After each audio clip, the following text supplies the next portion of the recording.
تو غور فرمائیں یتلو علیہم آیاتی و یزکیہم و یعلمہم الکتاب، اور وہ کتاب کا علم دیتے ہیں، اس کتاب کا، قرآن کا۔ اس کتاب کو نہیں پڑھاتے جو مسیتیوں میں آج کل کہیں فضائل اعمال پڑھی ہوئی ہے، کہیں فضائل سنت پڑھی ہوئی ہے، کہیں فلانی کتاب تھے، کہیں فلانی کتاب۔ وہ مولوی حضرات کی کتابیں فرقہ پرستوں کے لیے ٹھیک ہیں، یہاں دین کے ماننے والوں کے لیے قرآن کافی ہے۔ بولو سبحان اللہ۔ اللہ اور اس کے رسول کے کلمہ گوؤں کے لیے قرآن کافی ہے، لیکن جو قرآن کو بغیر اہل بیت سے کے پڑھے اس پہ ہماری معافی ہے۔ اے جب بندے کو قرآن سننا بھی نہیں چڑھا، اہل بیت کے بغیر قرآن پڑھانے کی کوشش کرے۔ اور قرآن دنیا والے کیا پڑھائیں گے؟ قرآن خود قرآن یہ کہہ رہا ہے، یہ قرآن کہہ رہا ہے، میں نہیں کہہ رہا ہوں۔ اب بعد میں مت فتوے لگا دو کہ پیر صاحب آپ پہ کلو آتے ایسے کہ قرآن نہ آتا سا، قرآن نہ آتا سا، قرآن کی آیات کہتی ہیں، یہ آیات میں لکھا ہے۔ کیا لکھا ہے؟ وَيُزَكِّيهِمْ وَيُعَلِّمُهُمُ الْكِتَابَ، وہ نبی میرا ایسا ہوگا جو کتاب کی تعلیم دے گا، والحکمہ، اور حکمت کی تعلیم دے گا۔ بولو سبحان اللہ۔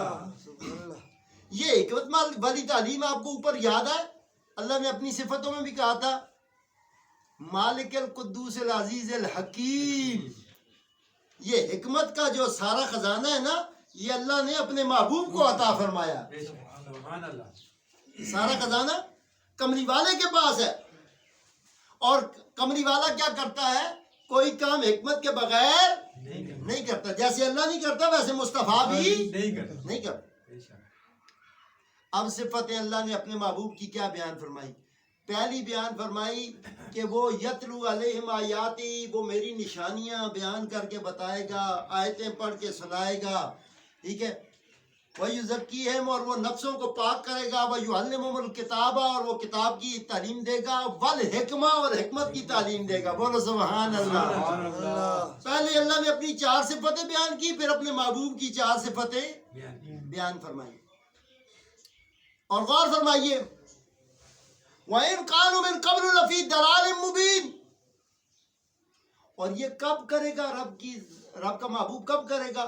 جب بالکل منعن، ہر بندہ گمراہی میں، دلالت میں، ظلمت کے اندھیروں میں ڈوبا ہوگا، مستغرق ہوگا، اس وقت کملی والا یہ ساری طاقتیں استعمال کرے گا، اور پھر کملی والے کی ان طاقتوں سے کرشمے کیا نکلیں گے؟ وہ کرشمے غور فرمائیں۔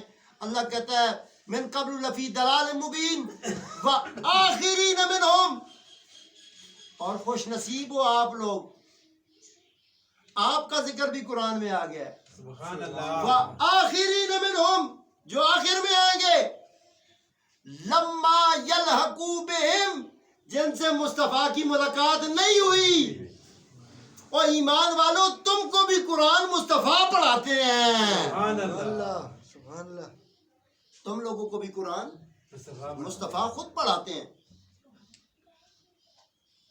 وَهُوَ الْعَزِيزُ الْحَكِيمُ، کیونکہ یہ طاقت اللہ کے پاس ہے، اللہ غالب ہے اور حکمت والا ہے، وہ جو کرنا چاہے کر سکتا ہے۔ اب مصطفیٰ کا جو علم ہے جس کے اندر داخل ہو رہا ہے، آج بھی جو علم مصطفیٰ سے لیتا ہے، اس کے اندر 2-3 قوتیں، جو طاقتیں اندر اس کے سما جاتی ہیں۔ پہلی بات تو یہ یاد رکھیں، بڑا وہ پیارا شعر ہے، وہ شاعر کہتا ہے خدا کا ناز محمد کا چین جیت گیا، خدا کا ناز محمد کا چین جیت گیا، بدن بغیر شاہ مشرقین جیت گیا۔ بدن بغیر، نیچے جو بدن ہے نا، بدن بغیر شاہ مشرقین جیت گیا۔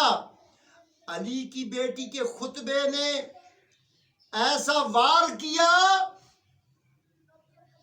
سیدہ بی بی زینب سلام اللہ علیہ نے جو خطبہ دیا تھا دربار یزید میں، یہ اس کا حوالہ ہے۔ علی کی بیٹی کے خطبوں نے ایسا وار کیا، یزید خود ہی پکارا، حسین جیت گیا۔ سبحان اللہ۔ یزید خود ہی پکارا، حسین جیت گیا۔ اور حکمت کا راز یہ ہے، یاد رکھیں کہ من لم یرحم صغیرنا ولم یعرف حق کبیرنا فلیس منا، جو اپنے سے چھوٹے پر شفقت نہ کرے اور اپنے سے بڑے کا ادب نہ کرے، حضور نے فرمایا وہ ہم میں سے نہیں ہے۔ بھائی صاحب، آپ اپنے دوستوں میں عمر کے بڑے کا ادب کرو، اپنے رشتہ داروں میں بڑوں کا ادب کرو، اپنے محلے داروں میں، اپنے تعلق داروں میں، اپنے کام کرنے والی جگہ پہ کوئی عہدے میں آپ سے بڑا ہے، ایک دن بھی بڑا ہے، آپ اس کو سر کہتے ہیں۔ ادب اتنی بلندیوں پہ آیا کہ آپ نے اس کو سر پہ چڑھا لیا۔ سر یعنی تو میرا سر ہے، بولو سبحان اللہ۔ ہے کیونکہ آپ کے قد کی سب سے بلندی کی جو چوٹی ہے اس کو سر کہتے ہیں، اسی لیے کہتے ہیں جی آپ نے کون سی چوٹی سر کی ہے، بولو سبحان اللہ۔ دفتروں میں ریڑی والا جس کو بلاتا ہے کہتا ہے جی سر، جی سر، سر جی موچی جوتے سلائی کرتے وقت سر آپ کے جوتے سلائی ہو گئے۔ اسی طرح رات کو انڈا کھاتے ہوئے، سوپ پیتے ہوئے پوچھا ریڑی والے سے کتنے پیسے، اس نے کہا سر اتنے سر۔ وہ سر تو ایک ہی ہے، اور کتنے سر؟ کائنات کا سب سے بڑا سر جو ہے وہ حسین ابن علی کا سر ہے، کیونکہ تو جس چوٹی پہ چڑھتا ہے تو آخر وہ سر زمین میں جو ہے وہ مٹی تلے اس کو دبا دیا جاتا ہے۔ حسین کا وہ سر ہے جو 14ویں کی چاند کی طرح چمکتا ہے۔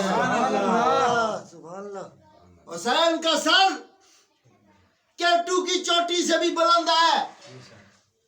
تیری چوٹیاں چھوٹیاں چھوٹیاں اور حسین کی سر کی بلندی، نیزے پہ حسین قرآن سنائے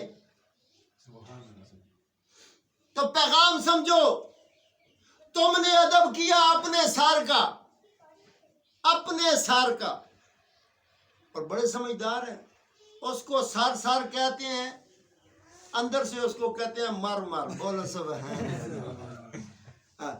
اپنے باس کو کہتے ہیں سر سر، وہ پیسے نہیں دیتا تو کہتے ہیں مر مر، ٹھیک ہے؟ تو سر کا نام انگریز نے اس لیے رکھا ہے سر کہ آپ کے قد کا سب سے بلند ترین جو چوٹی ہے اس کو آپ سر کہتے ہیں۔ تو سنو، سرسری گلے نہ سنو، پوری بات سنو۔ سر، اس سر کے اندر حواس خمسہ رکھے گئے، یعنی کہ ان کو سمجھنے کی، جانچنے کی قوت۔ اسی لیے کہا جاتا ہے کہ منہ پہ چپیڑ نہ مارو، کیونکہ اس کو تخلیق پروردگار نے خود فرمایا ہے، بولو سبحان اللہ۔ باقی مجسمہ جو تیار کیا فرشتوں نے،